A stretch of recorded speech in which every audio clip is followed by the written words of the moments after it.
So hi! Welcome and welcome back to my YouTube channel, and for today's tutorial, ituturo ko sa inyo kung paano nga ba pumili ng Robux gamit ang ating PayMaya or ang ating Maya account.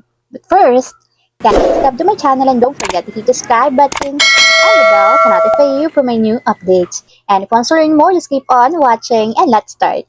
So ayan guys, for today's video, i-open lang natin ang ating Roblox account or yung ating Roblox app. And take note guys, dapat merong laman or merong funds yung ating Maya or PayMaya account para dun tayo kuha ng fund once na bumili tayo ng Robux. So dito guys, mula sa homepage, itap nyo lang itong button na to or yung Robux button na nandito sa upper right corner. And then after nyan guys, para dito guys, mga Robux packages. So tingnan nyo na lang kung alin dito yung gusto nyong i-avail. So ito lang yung avail ko, yung 59 pesos, katumbas niyan is 80 Robux. So, para ma-avail guys or ma-purchase yung mga Robux packages, itap nyo lang yung mismong Robux na gusto ninyo. And ganyan guys yung lalabas. So, itatap nyo lang itong mode of payment. So, kung makikita nyo guys, nakalink kasi dito yung aking Smart Communications or yung aking SIM. So, tap nyo lang to guys para mapalit na natin ng mode of payment. So, pagka-tap nyan guys, lalabas dito yung mga payment methods or payment option na pwede nyong pagpilian. So, pwede siya sa GCash, sa card, sa SIM card, Maya, sa convenience store, Shopee Pay, and PayPal. So, tap natin guys yung sa Maya kasi dito tayo magbabayad. Tap nyo lang yung Add Maya. So, dito, tap nyo naman guys yung Continue para ma-redirected tayo sa Maya natin and ma-verify yung account. So, tap Continue. So, isa-sign up lang natin guys yung ating Maya account. So, lagay nyo yung mobile number and then password ng inyong account. So, after nyo guys may lagay yung phone number and then password, tap natin yung login.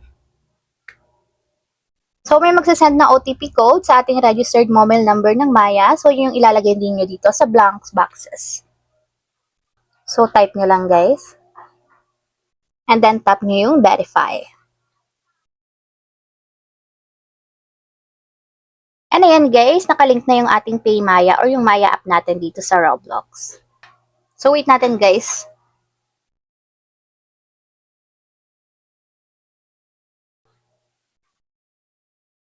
And ayan, nakalink na yung ating PayMaya or yung ating Maya app. So, itatap lang natin dito guys yung one tap buy para ma-purchase na natin yung 80 Robux worth of 59 pesos gamit ang ating PayMaya or ang ating Maya account. Tap natin yung one tap buy. So, lagay nyo lang yung inyong password or yung fingerprint sensor para ma-purchase na yung ating Robux.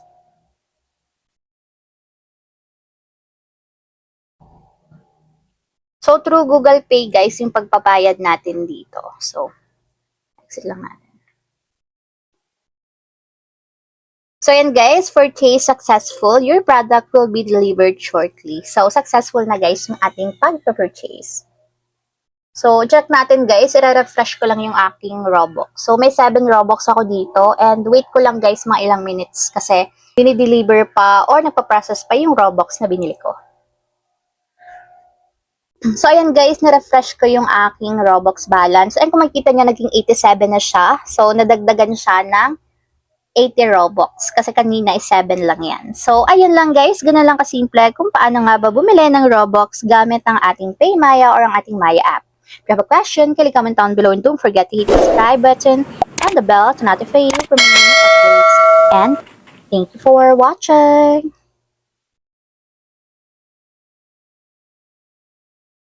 Living life, every day, late at night, not okay.